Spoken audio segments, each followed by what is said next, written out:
కేటీఆర్ గారు పట్ల సంపూర్ణమైనటువంటి విశ్వాసాన్ని మైనార్టీలు వ్యక్తపరుస్తున్నారు. అంటే ఇటీవల కాలంలో ఆయన కొన్ని చేసినటువంటి కార్యక్రమాలు సార్, అంటే హజ్ యాత్రకి సంబంధించింది కానివ్వండి, సబ్సిడీ ఇవ్వడంలో కానివ్వండి, తర్వాత అంటే షాదీ ఖానాలు కానివ్వండి, షాదీ ముబారక్, అది కళ్యాణ లక్ష్మి, ఇవన్నీ కూడా 1,25,000 రూపాయలు ఇవ్వడం, ఇవన్నీ కూడా మైనార్టీలో ఒక రకమైనటువంటి నమ్మకాన్ని టీఆర్ఎస్ సంపాదించుకుంది. అట్లా ఏం లేదు సార్. ఎందుకంటే గతంలో మైనార్టీ కాలేజీలకు పర్మిషన్లు ఇచ్చి మైనార్టీల యొక్క విద్యకు తోడ్పడ్డాం, మైనార్టీ మెడికల్ కాలేజీలు ఇచ్చినాము, మైనార్టీలను మంత్రులను చేసినాం మేము ఆనాడు. ఇవాళ ఉప ముఖ్యమంత్రి ఉన్నాడు సార్, ఉన్నటువంటి ఉప ముఖ్యమంత్రికి ఏమన్నా విలువ ఉందా సార్? ఒక మైనార్టీనన్నా ఆయన సిఫారసు చేయగలిగి ఒక రాజకీయ అవకాశాలు ఇప్పించగలడా? ఉత్తగానే ఆడ పక్కకు పెట్టుకొని విలువలేనటువంటి వ్యక్తిగా చిత్రీకరిస్తూ వాళ్ళ కుటుంబాధిపత్యాన్ని ప్రదర్శిస్తే మైనార్టీల అభివృద్ధి ఎట్లా అవుతుంది సార్? ఉన్న ఉప ముఖ్యమంత్రి ఒక నిర్ణయం తీసుకోగలడా? ఒక కలెక్టర్ని ట్రాన్స్ఫర్ చేయగలడా? ఒక ఎంఆర్ఓని ట్రాన్స్ఫర్ చేయగలడా? మొత్తం కేటీఆర్ యొక్క ఆధీనంలోనే ఈ రాష్ట్రం ఉన్నది. కేటీఆర్ గారు మాత్రమే దీన్ని మ్యానిపులేటింగ్ చేస్తుండే ఈ రాష్ట్ర ప్రభుత్వాన్ని. అనధికార సీఎంగా ఆయన వ్యవహరిస్తూ ఉన్నాడు, ఒక రాజకుమారు లెక్క వ్యవహరిస్తూ ఉన్నాడు. ఉన్నటువంటి మంత్రులకు ఎవరికి కూడా విలువలేదు సార్. ఏ ఒక్కరికి కూడా ఇవాళ ప్రభుత్వాన్ని కంట్రోల్ చేసి ప్రభుత్వంలో ఈ బాధ్యతలో ఉన్నాం మేము గొప్ప అని ఫీల్ అయ్యేటువంటి పరిస్థితి లేదు.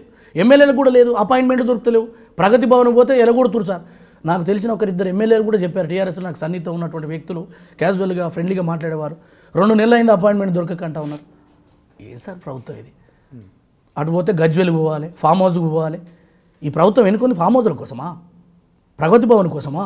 సచివాలయం ఉన్నది దేనికి? సచివాలయం అనేది పాలకుల యొక్క పాలన పనితీరును మెరుగుపరచడానికి ప్రభుత్వంలో ఉన్న పెద్దలు సూచనలు చేయాలి.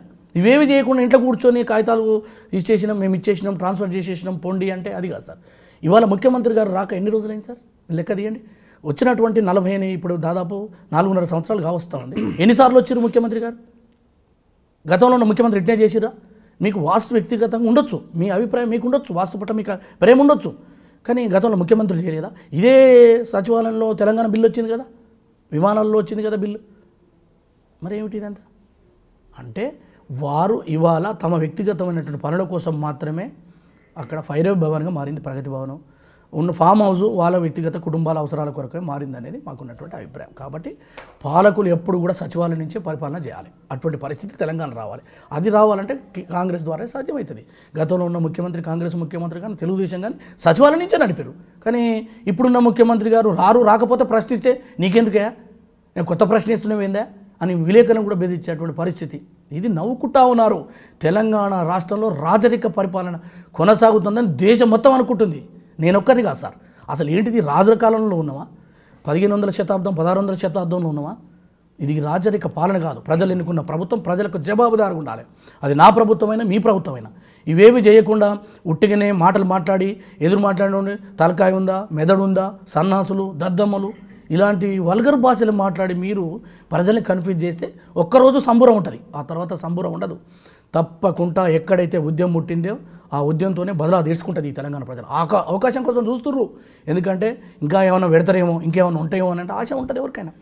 కానీ సమయం వచ్చినప్పుడు తమ దగ్గర ఉన్నటువంటి ఓటు బలంతో తప్పకుండా ఈ ప్రభుత్వాలను దించేస్తారు. గతంలో కూడా మనం చూసాం, ఎంతోమందిని ఎన్నుకున్న వాళ్ళు అదే ఓడిపోయారు. నాదే ఈ ప్రభుత్వం, నేనే ఉంటాను విర్రవీగిన వాళ్ళంతా ఓడిపోయారు. ఆ చరిత్రలో తెరమరుగైపోయారు. ఎంపీలు, ఎమ్మెల్యేలు అనేక గుండాయిజం చేశారు. ఆ తర్వాత చేస్తే ఏమైపోయింది? ప్రజల ఓటు తీర్పుతోనే మూలకు సురియాలి. దిక్కు దివానం లేక చూస్తారు. హోంమంత్రులకు పనిచేసిన వాళ్ళు కూడా దిక్కు లేదు ఇవాళ పరిస్థితి. అన్ని పార్టీలలో ఉన్నవాళ్ళు నేను చెప్తాను.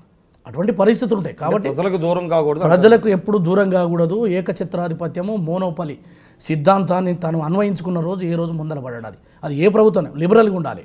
ప్రభుత్వము అందరిది అనేటట్టు ఉండాలి. నాది అనేటువంటి భావన వచ్చినప్పుడు మాత్రం సక్సెస్ కాదని. మనది, ఇది ప్రజలు ఇచ్చిర్రు నాకు అనేటువంటి భావంతో ఉండాలి.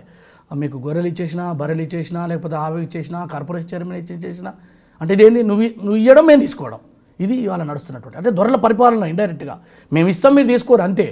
మీరెవరు? మీరంతా బిచ్చగాళ్ళు అనే పద్ధతిని తెలంగాణకు ఇవాళ వర్తిస్తుంది, తెలంగాణ ప్రభుత్వానికి వర్తిస్తుంది.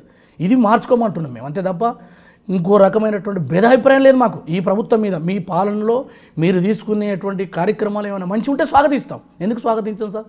ఉదాహరణకు కేసీఆర్ కిట్ ఉంది, దాన్ని ఎవరైనా తప్పుపడతలేం. కేసీఆర్ కిట్ ద్వారా కేంద్ర ప్రభుత్వం కొంత డబ్బు ఇస్తుందా? జాతీయ ఆహార భద్రతా చట్టంలో ఆనాడు సోనియా గాంధీ చేసినటువంటి దాన్ని ఇలా మీరు అమలు పరుస్తూ ఉన్నారు. దాన్ని చేయమంటున్నాం మేము. కానీ మీరు ఇవాళ ఏం చేస్తారు, కాంగ్రెస్ ఏం చేయలేదు, హాస్పిటల్ కట్టియలేదు, రోడ్లు వేయలేదు, కరెంట్ ఇవ్వలేదు అని దుష్ప్రచారం చేయడం ద్వారా నీకు రాజకీయ లబ్ధి జరుగుతుండొచ్చు, కానీ ప్రజలు నమ్మరు. ప్రజలు ఖచ్చితంగా కాంగ్రెస్ను విశ్వసిస్తారు. ఇంకా గ్రామాల్లో, పల్లెల్లో, ప్రతి వాడవాడన కాంగ్రెస్ అభిమానులు ఉన్నారు. ప్రతి నియోజకవర్గంలో 40,000 ఓట్లు వస్తారు. మీరు ఎవరినైనా నిలబెట్టండి, అది నన్ను నిలబెట్టండి, లేకపోతే ఇంకో వ్యక్తిని నిలబెట్టండి, 40,000 ఓట్లు మాకున్నాయి ప్రతి నియోజకవర్గంలో. ఇంకా ఆ వ్యక్తిని బట్టి ఆనాడు ఎన్నికలు జరుగుతాయి.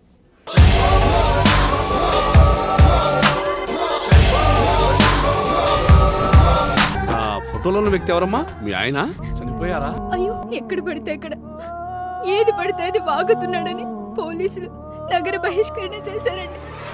మొదటి భార్యని చేసుకున్నాక పిల్లలు పుట్టలేదని రెండో పెళ్లి చేసుకున్నారు. ఆవిడకి పుట్టలేదు. మూడోసారైనా తగులుతుందనుకున్నా, తనకే పుట్టలేదు. ఆయన దగ్గర బాణం ఉంది కానీ దానికి పదును లేదురా.